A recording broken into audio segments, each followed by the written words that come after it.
தியானம் செய்பவர்களில் 100 பேரில் ஒருவர் மட்டும்தான் தியானத்தின் அடுத்த கட்டத்திற்கு செல்கின்றார்கள். ஒரு 10 கோடி பேர் தியானம் பழக ஆரம்பிக்கிறாங்க அப்படின்னு வச்சுப்போமே. அதுல 100ல ஒருத்தர், அதாவது அந்த 10 கோடி பேர்ல 10 லட்சம் பேர் தான் முறையாக ஒரு குருவின் மூலமாக தியானத்தை கற்றுக்கொள்கிறார்கள். குருவின் மூலமாக கற்றுக்கொண்டு அந்த 10 லட்சம் பேர்ல ஒரு 10,000 பேர் தான் தொடர்ந்து தியானம் பண்றாங்க. அந்த 10,000 பேர்ல 100 பேர் மட்டும்தான் தியானத்துல வெற்றி பெறுறாங்க. அந்த 100ல ஒருத்தர் மட்டும்தான் தியானத்துல சித்தி அடைந்து மௌன நிலை அடைந்து சமாதி நிலையை அடைகிறார்கள். தியானத்தில் படிப்படியாக முன்னேறி 10 கோடி பேரில் ஒருவராக இறுதியில் சமாதி நிலையை அடைந்த சித்தர்கள் தியானத்தை பற்றி நமக்கு என்ன சொல்லி இருக்கிறார்கள்? பக்தி மார்க்கத்திலே குத்துவிளக்கு பூஜை செய்கிறார்கள். அதன் பின்னணியில் உள்ள ஞான விளக்கம் என்ன? அதற்கும் தியானத்திற்கும் என்ன சம்பந்தம்? சித்தர்கள் இதை பற்றி என்ன சொல்கிறார்கள்? விநாயகர் சதுர்த்தி முடிந்து பிள்ளையாரை குளத்தில் போட்டு கரைக்கிறோமே, அதற்கு பின்னால் இருக்கக்கூடிய மறைபொருள் விளக்கம் என்ன? அதற்கும் தியானத்திற்கும் உள்ள தொடர்பு என்ன? இந்த கேள்விகளுக்கான விடையை இந்த காணொளியில் விரிவாக காணலாம். தியானத்தை பற்றி பலவிதமான புரிதல்கள் நம்மிடையே இருக்கின்றது. அதை முதல்ல பார்த்துட்டு அதுக்கப்புறமா சித்தர்கள் என்ன சொல்லியிருக்காங்க அப்படின்றதுக்குள்ள நம்ம போகலாம். மனதை ஓர்மைப்படுத்துவது தியானம். மனம் அலைபாயாமல் இருப்பது தியானம். எண்ணங்கள் அற்று இருப்பது தியானம். சும்மா இருப்பது தியானம். மனம் அசையாமல் இருப்பது தியானம். மனம் அற்று இருப்பது தியானம். தியானம் என்றால் பற்று அற்ற இறை வழிபாடு. தியானம் என்றால் தான் என்கின்ற எண்ணமே உதியாது உள்ள நிலை. நீங்களே உங்களுக்குள் இல்லாமல் போகும் அளவுக்கு உங்களை தளர்த்தி கொள்ளுதல். நான் என்கின்ற ஒரு ஐடென்டிட்டியே இல்லாமல் இருக்கக்கூடிய ஒரு நிலை. உடலாலோ மனதாலோ ஆன்மீக முன்னேற்றத்துக்கு செய்கின்ற அனைத்து செயல்களுமே தியானம். இப்படி தியானத்தை பற்றிய பலவிதமான புரிதல்கள் நம்மிடையே இருக்கின்றது. இப்போ தியானத்தை பற்றி சித்தர் பெருமக்கள் ஞான நூல்கள் என்ன சொல்லி இருக்கின்றது என்பதை நாம் பார்க்கலாம். பாலதேவராய சுவாமிகள் கந்த சஷ்டி கவசத்திலே சிந்தை கலங்காது தியானிப்பவர்கள் என்று தியானத்தை பற்றி சொல்கின்றார். அதாவது மனம் கலங்காமல் இருக்கின்ற தியான நிலை என்பதை அவர் குறிப்பிடுகின்றார். பகவத்கீதை தியானத்தை பற்றி என்ன சொல்லி இருக்கின்றது? ஆத்ம ஞானத்தை அடைவதற்கான சிறந்த கருவி தியானம் என்று சொல்கின்றது பகவத்கீதை. மேலும் பகவத்கீதை தியானத்தை 3 வகையாக பிரிக்கின்றது. சாத்வீக தவம், தாமச தவம், ராட்சச தவம். ஆன்மீக முன்னேற்றத்திற்காக மட்டுமே செய்வது சாத்வீக தவம். தன்னலத்திற்காக சுயநலத்திற்காக செய்வது தாமச தவம். நம்ம ஒரு சுயநலமாக ஒரு வேண்டுதல் வைக்கிறோம் இல்லையா? குடும்பத்தில் இருக்கிறவங்களுக்காக ஒரு திருமணம் நடக்கணும், நல்ல கல்வி கிடைக்கணும், குடும்பத்தில் இருக்கிறவங்களோட உடல் நலம் கூடணும். இதெல்லாம் சுயநலமாக செய்கின்ற தியானம் தவம். அதற்கு தாமச தவம் என்று பெயர். தன் முன்னேற்றத்திற்காக பிறரை வருந்தும்படி செய்வது ராட்சச தவம். இதைதான் அசுரர்கள் செய்தார்கள். தாங்க நல்லா இருக்கணும், அது போக தேவர்கள் அழியணும், அவங்க கஷ்டப்படணும். இதுக்கு பேரு ராட்சச தவம். இப்படியாக தியானத்தை 3 வகையாக பிரித்து நமக்கு சொல்கின்றது பகவத்கீதை. தியானத்தை பற்றி ஒரு முக்கியமான சித்தர்களுடைய கூற்று இருக்கின்றது. நீ தியானம் செய்யும் போது எண்ணமற்ற நிலையில் இருந்தாலும் நான் எனது மூச்சை இயக்கிக் கொண்டிருக்கிறேன் என்கின்ற உணர்வு இருந்தால் கூட இன்னும் தியானத்தில் சித்தி அடையவில்லை என்பது அர்த்தம். எப்படி?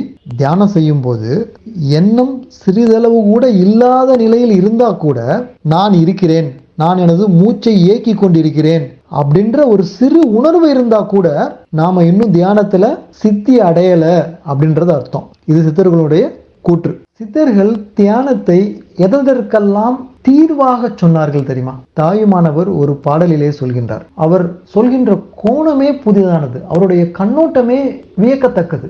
இப்படிலாம் ஒருத்தர் யோசிப்பாரா என்று நம்ம யோசிக்க வைக்கின்றது. தாயுமானவர் சொல்கின்றார், இறைவா நீ கடலை படைத்தாய், கடலுக்கு ஒரு கரையை படைத்தாய், அந்த அண்ட சராசரங்களை படைத்தாய், அண்ட சராசரங்கள் இப்புவியின் மீது விழாது இருக்க ஒரு கரையை படைத்தாய், இந்த மனதை படைத்தாய், மனதை கடப்பதற்கு நீ எக்கரையை படைத்தாய். எவ்வளவு அற்புதமான ஒரு கவி அப்படின்றத பாருங்க நீங்க. கடலுக்கு ஒரு கரை இருக்கிறது, அண்ட சராசரங்கள் புவியின் மேல் விழாமல் இருப்பதற்காக ஒரு ஏற்பாடு இருக்கின்றது. மனதை கடப்பதற்கு எங்கே ஒரு கரை இருக்கின்றது? மனதை கடந்து செல்வதற்கு வழி என்ன இருக்கின்றது என்று கேட்கின்றார். மனதை கடப்பதற்கு கரையாக இருக்கக்கூடியதுதான் தியானம். மனதை வைத்துக்கொண்டு இறைவனுடன் பேரின்ப நிலையில் இருக்க முடிவதில்லை. அதற்கு மனம் தொந்தரவாக இருக்கிறது. அதற்காக தான் அவர் மனதை கடப்பதற்கு எங்க கரை இருக்கு அப்படின்னு கேட்கிறார். புயல் கரையை கடந்ததுன்னு சொல்றோம்ல, அந்த மாதிரி எந்த கரையில போய் நாம் மனசை கடக்கிறது அப்படின்னு கேட்கிறார். மனக்கரையை கடப்பதற்கு உபாயமாக இருப்பது தியானம் மட்டும்தான். ஔவையார் கொன்றை வேந்தனிலே ஒரு பாடலை சொல்கின்றார். உடம்பினை பெற்ற பயனாவது எல்லாம் உடம்பினில் உத்தமனை காண். நாம் ஆன்மாவாக இருந்தோம், பிறகு ஆன்மா இந்த உடலை எடுத்துக்கொண்டு வந்திருக்கின்றது. இந்த உடலை எடுத்துக்கொண்டு வந்ததன் நோக்கம் என்ன? உடலுக்குள் உத்தமனை காண்பது, உடலுக்குள் இறைவனை காண்பது. அப்போ இந்த பிறவியின் நோக்கமான இறைநிலையை நாம் எப்படி அடைவது? தியானத்தின் மூலமாக மட்டுமே அடைய முடியும். பிறவியின் நோக்கத்தை அடைவதற்கு தீர்வாக இருப்பது தியானம். சித்தர் போகர் தன்னுடைய பாடலிலே சொல்கின்றார், கூம்பலாய் மனம் போனால் யோக சித்தியாமோ. மனமானது குவிக்கப்படாவிட்டால் யோக சித்தி அப்படிங்கிற இறைநிலையை அடைவதை, சமாதி நிலையை அடைவதை எய்த முடியுமா என்று கேள்வியாக முன்வைக்கின்றார். சித்தர்கள் மனுஷன் என்ற வார்த்தையே ஒரு பரிபாஷையான வார்த்தை என்று சொல்கிறார்கள். மனம் கொண்ட ஈசனாக இருப்பதால் தான் நம் பெயர் மனுஷன் என்று சொல்கிறார்கள். நம்முடைய மனம் அடங்கும் போது ஈசனாகிறோம், சிவனாகிறோம். மனம் அலையும் போது மனுஷனாகிறோம், ஜீவனாகிறோம். எவ்வளவு பெரிய ஒரு தத்துவத்தை ஒரு சின்ன வார்த்தைக்குள்ள மறைபொருளாக சித்தர்கள் வைத்திருக்கிறாங்க அப்படின்றத நம்ம இங்க பார்க்கலாம். சித்தர்கள் தியானத்தை எதற்கெல்லாம் தீர்வாக சொன்னார்கள் என்று நாம் பார்த்தோம். அடுத்ததாக சித்தர்கள் செய்கின்ற தியான செய்முறை என்ன? சித்தர்கள் நமக்கு அருளி செய்த தியானம் எப்படிப்பட்டது? அதை நம்ம கொஞ்சம் விரிவா பார்க்கலாம். சிவவாக்கியர் சொல்கின்றார், வித்திலே முளைத்த சோதி வில்வலையின் மத்தியில் உத்திலே ஒளிவதாகி மோனமான தீபமே. இதில் இருக்கிற வார்த்தைகள் எல்லாம் கொஞ்சம் கரடு முரடா இருக்கிற மாதிரி இருக்கும். சில வார்த்தைகளுக்கு நேரடியான பொருள் புரியாது, கொஞ்சம் மறைபொருளாக தான் சொல்லியிருப்பாங்க. நான் எனக்கு புரிஞ்ச அளவில் ஒவ்வொரு வார்த்தைக்கும் பின்னாடி இருக்கக்கூடிய மறைபொருள் விளக்கத்தை சொல்கிறேன், உங்களுக்கு அது புரியுதா பார்க்கலாம். முதல் வார்த்தை வித்திலே. வித்திலே என்றால், வித்து என்றால் விதை, விதை என்றால் உயிர் சக்தி. உயிர் சக்தி மனிதனுக்கு எங்கே இருக்கின்றது? மூலாதாரத்திலே இருக்கின்றது. அதுதான் குண்டலினி சக்தி என்று சொல்வார்கள். அடுத்ததாக வில்வலையின் மத்தியில் என்ற வார்த்தையை எடுத்துக்கணும். வில்வலை என்றால் என்ன? நம்மளுடைய புருவம் வில் போன்று வளைந்து இருக்கின்றது. ஸோ 2 வில்வலை இருக்கிறது, 2 புருவங்கள் இருக்கிறது, 2 புருவங்களுக்கும் மத்தியில் இருக்கிறது இல்லையா, புருவ மத்தி. அந்த இடத்துக்கு யோக சாஸ்திரத்துல ஆக்னா சக்கரம் இருக்கக்கூடிய இடமாக அந்த முச்சந்தி, அந்த வில்வலை புருவ மத்தி இருக்கிறது. இப்ப பாருங்க, வித்திலே முளைத்த சோதி அப்படின்னா மூலாதாரத்திலிருந்து எழும்பிய கனல் ஞான அக்னி புருவ மத்திக்கு வந்து ஒளிவிடணும். அதற்கு காரணமாக இருப்பது மோனமான தீபமே. மோனம் என்றால் மௌனம். மௌனம் என்பது என்ன? மௌனம் என்பது தியானத்தின் உச்ச நிலை. மூலாதாரத்தில் இருக்கக்கூடிய குண்டலினி சக்தியை மேலேற்றி ஆகினையில் வைத்து ஞான தீபத்தை ஏற்ற வேண்டும் என்பதுதான் சிவவாக்கியர் நமக்கு சொல்லி இருக்கின்ற தியான பயிற்சி. இதே தியான செய்முறையை அழுகணி சித்தர் இன்னொரு பாடலில் விளக்குகின்றார். பக்தி மார்க்கத்திலே செய்யப்படுகின்ற குத்துவிளக்கு பூஜைக்கு பின்னால் இருக்கக்கூடிய மறைபொருள் ஞான விளக்கத்தையும் இந்த பாடலில் அழுகணி சித்தர் விளக்குகின்றார். முத்து முகப்படியோ முச்சந்தி வீதியிலே. முத்து முகப்படியோ முச்சந்தி வீதியிலே அப்படின்னா என்ன அர்த்தம்? நம்மளுடைய முத்து முகத்திற்கு முகப்பாக படியாக இருக்கின்ற நெற்றியிலே இருக்கக்கூடிய முச்சந்தி வீதி என்று ஒரு இடத்தை குறிப்பிடுகின்றார். முச்சந்தி வீதி என்றால் 2 புருவங்கள், அது 2 சாலை, 2 வீதிகள் மாதிரி. நம்மளுடைய மூக்கு 3வது வீதி. இது 3ம் சந்திக்கின்ற முச்சந்தி. திரும்பவும் இங்க ஆக்னா சக்கரத்தை தான் பரிபாஷையா சொல்றாங்க. அந்த இடத்துல 10ஆம் இதழ் பரப்பி பஞ்சனையின் மேலிருத்தி அந்த இடத்துல இருக்கக்கூடிய ஆக்னா சக்கரம் ஆக்டிவேட் ஆகணும். அதுதான் 10ஆம் இதழ் பரப்பி. ஒரு மொட்டு மலரும் போது இதழ் விரியுது இல்லையா, அந்த மாதிரி சக்கரம் அங்க ஆக்டிவேட் ஆகணும். பஞ்சனையின் மேல் இருத்தி என்று சொல்கின்றார். பஞ்சனையின் மேல நம்ம தூங்க தானே செய்வோம், பஞ்சனையின் மேல ஆக்னா சக்கரத்தை கவனிக்கிறது எப்படி அப்படின்றது உங்களுக்குள்ள ஒரு கேள்வி இருக்கலாம்.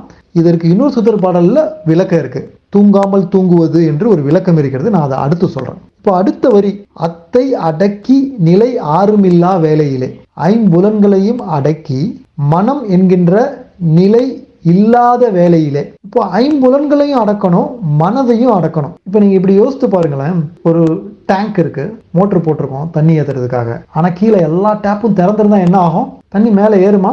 டேங்க்ல இருந்து தண்ணி இறங்கிக்கிட்டே இருக்கும். தண்ணி ஏறி டேங்க் நிரம்பாது. அந்த மாதிரி தான் தினமும் நம்மளுடைய வாழ்க்கையில 5 புலன்கள் வழியாகவும் சக்தி செலவாகிட்டு இருக்கு. நம்ம டிவி பார்க்குறோம், தேவையில்லாம அதிகமா பேசிட்டு இருக்கோம், ஏதோ வேலை பண்ணிட்டு இருக்கோம், அப்போ ஐம்புலன்கள் வழியாகவும் சக்தி செலவாகி கொண்டு இருக்கின்றது. அதே போல மனம் ஓடிக்கிட்டே இருக்கு இல்லையா, எண்ணத்தை உற்பத்தி பண்ணிக்கிட்டே இருக்கு மனசு. அப்பவும் உயிர் சக்தி விரயமாகிக்கிட்டே இருக்கு. டேப் திறந்து தண்ணி வெளியே போற மாதிரி. ஸோ இப்போ இதெல்லாம் க்ளோஸ் பண்ணிட்டா, எல்லா டேப்பையும் க்ளோஸ் பண்ணிட்டா என்ன ஆகும்?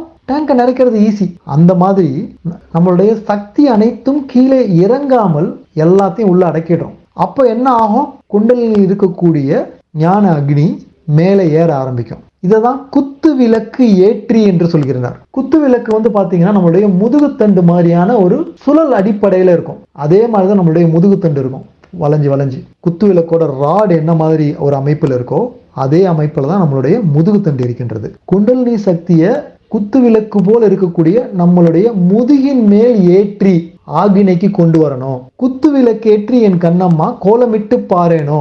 கோலமிட்டு பாருன்னா என்ன அர்த்தம்? ஆக்னியில வச்சு அதை ஆக்டிவேட் பண்ணி பார்த்தோம்னா இறைநிலை கூட இணைய முடியும். குத்து விளக்கு ஏற்றுதல் என்றால் நீங்க குத்து விளக்குல திரிய போட்டு விளக்கை ஏற்றுறது கிடையாது. மூலாதாரத்தில் இருக்கக்கூடிய ஞான அக்னியை ஆக்னிக்கு கொண்டு வந்து ஞான தீபத்தை ஏற்ற வேண்டும். இதுதான் மறைபொருளா வச்சு சொன்னாங்க. ஆனா நம்ம இந்த மறைபொருள் விளக்கத்தை மறந்துட்டு குத்து விளக்கு பூஜையை இன்னைக்கு ஒரு சடங்கா நாம செய்ய ஆரம்பிச்சுட்டு இருக்கோம். அழுகினி சித்தர் சொன்ன அந்த பாடலிலே பஞ்சனையின் மேல் இருத்தி என்று ஒரு வரி இருக்கின்றது. பஞ்சனையின் மேல் இருத்தி என்பதன் மறைபொருள் விளக்கம் என்ன? பஞ்சனையின் மேல் ஒருவர் சுகமாக உறங்குவார். பஞ்சனையின் மேல் ஏறிய உடனேயே தூக்க உணர்வு தான் வரும். அதை போல ஆகினே என்கின்ற பஞ்சனையின் மேல் நினைவு வைத்து தியானம் செய்தால் கூட, தூங்குகின்ற ஒரு சூழல் இருந்தால் கூட விழிப்பு நிலையில் இருக்க வேண்டும். தூங்குகின்ற சுகத்தை அனுபவிக்கின்றோம், தூங்காமல் அனுபவிக்கின்றோம். இந்த சூட்சுமத்தை தான் பத்திரகிரியார் சொல்வார். ஆங்காரம் உள்ளடக்கி ஐம்புலன்களை சுட்டரித்து தூங்காமல் தூங்கி சுகம் பெறுவது எக்காலம். தூங்காமல் தூங்கி பெறுகின்ற சுகத்தை தான் பஞ்சனையின் மேல் இருத்தி என்று அழுகினி சித்தர் சொல்கின்றார். இப்படி நம்ம சித்தர்கள் பாடல்ல ஒண்ணுக்கொன்னு தொடர்பு படுத்தி பார்த்தோம் அப்படின்னா, கோரிலேட் படுத்தி பார்க்கும்போது தான் அதோட அர்த்தம் நமக்கு எக்ஸ்போனென்ஷியலா புரிய ஆரம்பிக்கும். தியானத்தினுடைய முதிர்ச்சி பெற்ற உச்ச நிலை மௌனம். மௌனம் என்பது மெய்ப்பொருளோடு ஒன்றி இருக்கின்ற சத்தியம். மனதை கடந்த விழிப்பு நிலை. மனம் இருக்காது, ஆனா விழிப்பு நிலை இருக்கும். அப்படிப்பட்ட தியானத்தை தான் சித்தர்கள் நமக்கு வழிகாட்டுறாங்க. இதே கருத்தை காஞ்சி பெரியவர் நமக்கு சொல்லியிருக்கார். நாம் எல்லாரும் ஞான கர்ம இந்திரியங்களை கொண்டு செயல்களை செய்து பதிவுகளை ஏற்படுத்தி கொண்டே இருக்கிறோம். அதனால அந்த இந்திரியங்களை நம்ம ஒழுங்குபடுத்தி மன உறுதியோட தியானம் செஞ்சா மட்டும்தான் நமக்கு மௌனம் சித்தியாகும் சொல்லி இருக்கிறவர் காஞ்சி மகா பெரியவர். சித்தர்கள் சொன்னதை அப்படியே அவரு சொல்லியிருக்காரு நமக்கு. சிவவாக்கியர் அழுகினி சித்தர் சொன்ன அதே விஷயம்தான், அதே மறைபொருள் தான் விநாயகர் சதுர்த்திக்கு பிறகு விநாயகரை குளத்தில் கரைக்கின்ற வைபவத்திலும் அடங்கி இருக்கின்றது. பெரியவங்க என்ன சொன்னாங்க? விநாயகரை தூக்கி குளத்தில் போட்டு கரைச்சிரு அப்படின்னு சொல்லி சொன்னாங்க. கரெக்டா? விநாயகருக்கு என்ன அர்த்தம்? வினைகளை தீர்ப்பவர் என்று அர்த்தம். 7 சக்கரங்களுக்கும் யோக சாஸ்திரத்தில் இருக்கின்ற 7 சக்கராஸ், ஒவ்வொரு சக்கரத்திற்கும் ஒரு அதிதேவதை, ஒரு கடவுளை வைத்திருக்கிறார்கள். அதன்படி மூலாதாரத்திற்கு கடவுளாக வைத்திருப்பது விநாயகரை. மூலாதாரத்தை குறிக்கின்ற விநாயகரை தூக்கி எங்க போட சொல்றாங்க? குளத்துல போட சொல்றாங்க. நமது உடல்ல விநாயகர் இருக்கின்ற இடம் மூலாதாரம் தெரிஞ்சிருச்சு.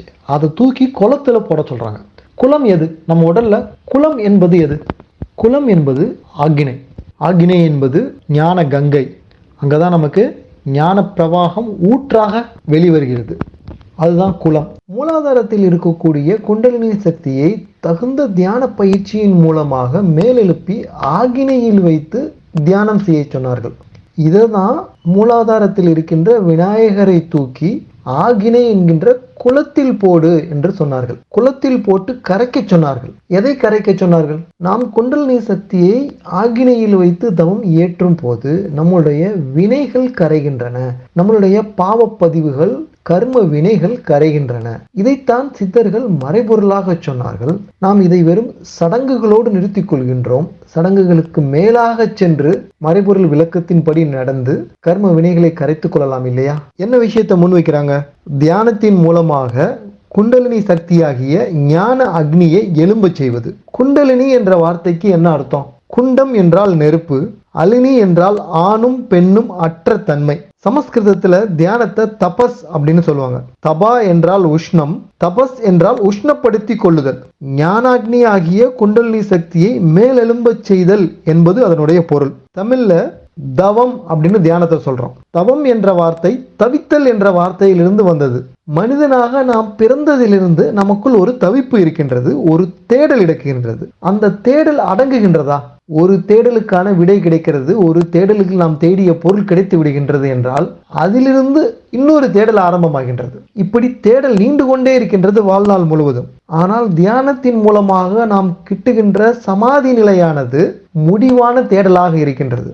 அதற்கு பிறகு நாம் தேட வேண்டிய பொருள் என்று ஒன்று இருப்பதே கிடையாது. அப்படிப்பட்ட முழு மன நிறைவை ஏற்படுத்துகின்றது. மனக்குறைகள் அனைத்தும் விலகி மன நிறைவு ஏற்படுகின்றது. இந்த உச்ச நிலையில்தான் குறை ஒன்றும் இல்லை மறைமூர்த்தி கண்ணா என்பதனுடைய பொருள் விளங்கும். தியானத்தில் இந்த தவிப்பு அடங்குகின்ற காரணத்தால் தான் அதை தமிழில் தவம் என்று அழைத்தார்கள். தியானத்தை ஆழ்ந்து செய்யணும் அப்படின்றது முக்கியம்தான். அதை விட முக்கியம் தியானத்தை அறிந்து செய்யறது. தியானத்தை 2 படிநிலைகளாக வகுத்தார்கள். இதில் 2வது படிநிலை என்பது கிடையாது. இது 2வது தளம். முதல் படிநிலைக்கு தியானம் என்று பெயர். 2வது படிநிலை 2வது தளத்திற்கு தவம் என்று பெயர், மௌனம் என்று பெயர் என்று சொல்பவர்களும் இருக்கிறார்கள். தியானத்தினுடைய முதல் படி என்ன? ஒன்றை கவனிப்பது. அப்படி கவனிப்பதால் அந்த அலைச்சுழல் வேகத்திற்கு மன அலைச்சுழலை குறைத்து ஒடுங்குவது. தியானத்தில் ஒன்று மன அலைச்சுழல் குறையும். மன அலைச்சுழல் குறைய மூச்சு மெல்லியதாகும். நமது நினைவு, நமது சிந்தனை ஓடிக்கொண்டே இருக்கின்றது, வேகமாக ஓடிக்கொண்டிருக்கின்றது, அலை பாய்ந்து கொண்டிருக்கின்றது. அதை அடங்க செய்வதற்காக ஒரு பொருளின் மேல், ஒரு நாமத்தின் மேல், ஒரு ரூபத்தின் மேல் குவிக்க சொன்னார்கள். அதாவது இந்த முதல் படியில ஏதாவது ஒன்றை கவனிக்கணும் அப்படின்னு சொல்றோம். ஒன்றை கவனிக்கணும் அப்படின்னா அங்க ஒரு நினைவு இருக்கிறது இல்லையா? அப்புறம் எப்படி மனதை கடக்கிறது? மனம் இறக்க வேண்டும், எண்ணங்கள் வரக்கூடாதுன்னு சொல்லும்போது நம்மளே நினைவை ஒரு இடத்துல வைக்கிறோம் இல்லையா? அப்புறம் எப்படி நினைவு, எண்ணம் இறந்து போகும்? இந்த கேள்வி இருக்கும். முதல் நிலையில நமக்கு நிறைய எண்ணங்கள் வந்துகிட்டே இருக்கு. அந்த எண்ணத்தினுடைய அளவை குறைக்க முயற்சி பண்றோம். பல எண்ணங்களில் சிக்கி தவித்து ஓடிக்கொண்டு இருக்கு. ஒரு கடல்ல சூறாவளி வரும்போது மரக்கலம் என்ன ஆகும்?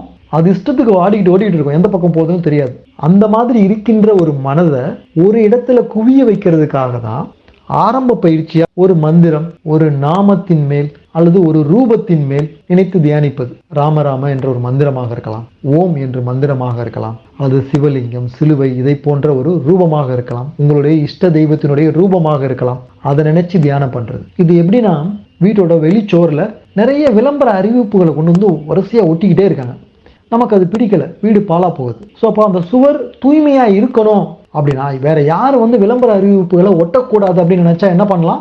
நம்ம எல்லாத்தையும் கிளீன் பண்ணிட்டு ஒரே ஒரு அறிவிப்பை நம்ம போடணும். ஸ்டிக் நோ பில்ஸ் அப்படின்னு போடுவோம். அந்த ஒரு அறிவிப்பு பல விளம்பர அறிவிப்புகள் நம்ம சுவர் மேல தாக்காதபடி பாதுகாக்கும். அதே மாதிரிதான் வேறுபட்ட பல எண்ணங்கள் நம்ம மனசை ஆக்கிரமிப்பு பண்ணி அது அலக்களிக்காம இருக்கிறதுக்காக, நாமளே நம்ம கண்ட்ரோல்ல மனசை வச்சுக்கிறதுக்காக ப்ரோஆக்டிவா ஒரு விஷயத்த மனசுக்கு கொடுத்துறோம். தியானத்தின் 2வது படி. இந்த 2வது படியை தவம் அல்லது மௌனம் என்றும் சொல்பவர்கள் இருக்கிறார்கள். இந்த 2வது படிக்கும் முதல் படிக்கும் என்ன வித்தியாசம்னா, தியானத்தினுடைய முதல் படியில தியானிப்பவன், தியானம், தியானிக்கப்படும் பொருள் அப்படின்னு 3 இருக்கும். இந்த 2வது நிலையில தியான சித்தி அடைஞ்சிருது. அதனால மௌன நிலைக்கு நம்ம போயிடுறோம். இந்த நிலையில தியானிப்பவன், தியானம், தியானிக்கப்படும் பொருள் 3 இருக்காது.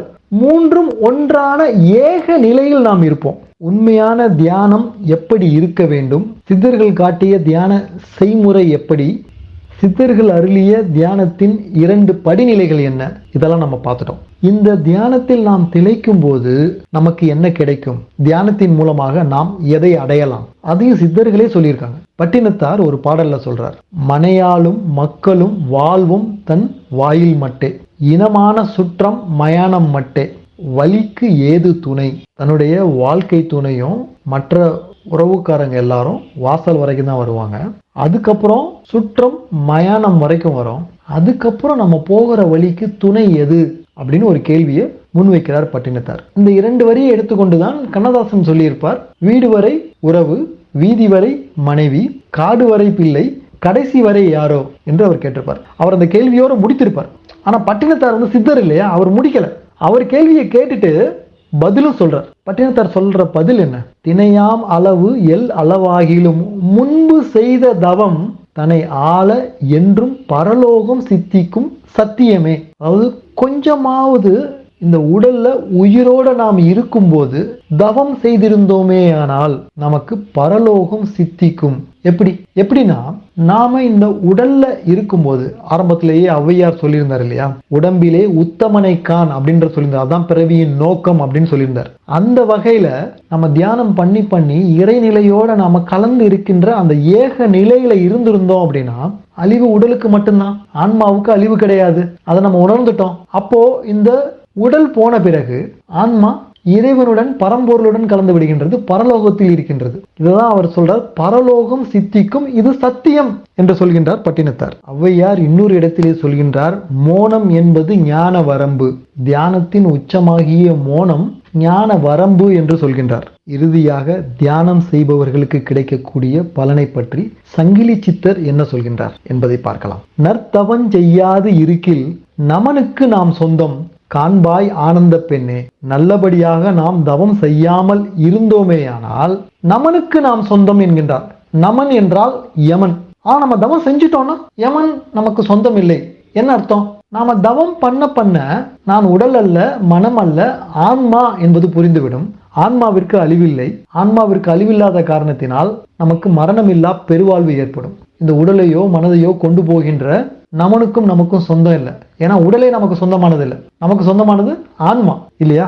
அதுதான் அவர் சொல்றார். அதே சங்கிலி சித்தர் இன்னொரு பாடல்ல சொல்றார், மேலான மோனம் அறிந்தவரே துஞ்சா வீடுருவார்கள் ஆனந்த பெண்ணே. அதன மேலான மோனம், தியானத்தில் உச்சநிலை மோனம், மோனத்தின் உச்சநிலை சமாதி நிலை. அதை அறிந்தவர்கள் தான் துஞ்சா வீடுருவார்கள், தூங்காத வீடு. நீங்க திரும்பவும் இங்க கனெக்ட் பண்ணி பார்க்க முடியும். பத்திரகிரியார் சொல்லியிருக்கார், தூங்காமல் தூங்கி. இங்கேயும் அவரு துஞ்சா வீடு பேருருவார்கள் என்று சொல்றார். மேலான மோனம் அறிந்தவரே துஞ்சா வீடுருவார்கள் ஆனந்த பெண்ணே. இவ்வளவு பலன்களை தரக்கூடிய தியானத்தை நாம் எளிதாக நினைத்து விடக்கூடாது. தியானத்தில் முன்னேற்றம் இல்லாவிட்டாலும் பரவாயில்லை, தொடர்ந்து தியானத்தை செய்ய வேண்டும். செய்ய தியானத்தில் முன்னேற்றம் ஏற்படும். தொடர்ந்து தியானிப்போம், வெற்றி அடைவோம், வீடு பேறு அடைவோம். வாழ்வே தவம், தெளிவே ஞானம்.